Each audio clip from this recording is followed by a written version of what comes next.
September 1 నుండి September 7 వరకు జరిగే జాతీయ పోషకాహార వారోత్సవానికి అందరికీ స్వాగతం. కాబట్టి నా ఛానల్లో ఒక వారం పాటు పోషకాహారం యొక్క ప్రాముఖ్యత గురించి 7 రోజులు 7 విడివిడిగా వీడియోలు చెప్పడానికి నేను ఇక్కడ ఉన్నాను.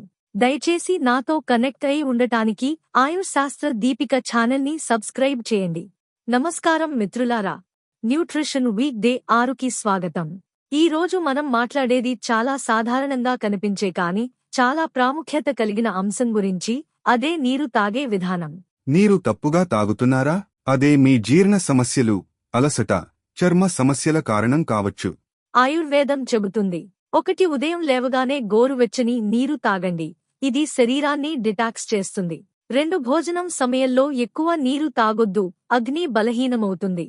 3 చల్లటి నీటి బదులు గోరువెచ్చని లేదా కాంస్య పాత్ర నీరు తాగండి. ప్రాక్టికల్ టిప్స్: రోజుకు 7-8 గ్లాసుల నీరు మితంగా తాగాలి. ఒక్కసారిగా ఎక్కువ నీరు తాగకుండా చిన్న పరిమాణాల్లో తరచూ తాగాలి. ఎక్కువగా బయట సాఫ్ట్ డ్రింక్స్, ఫ్రిజ్ వాటర్ తాగడం తప్పించాలి. హర్బల్ టీస్, బటర్ మిల్క్ కూడా నీటి అవసరాన్ని తీర్చగలవు. మిత్రులారా, నీరు జీవం.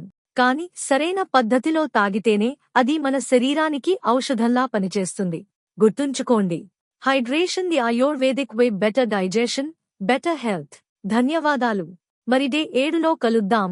అక్కడ మనం మైండ్ఫుల్ ఈటింగ్, ఆహారంలో మానసిక శాంతి గురించి తెలుసుకుందాం.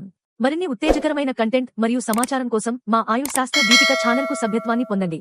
అంతరాయం లేని వీడియోల కోసం బెల్ ఐకాన్ను తాకండి.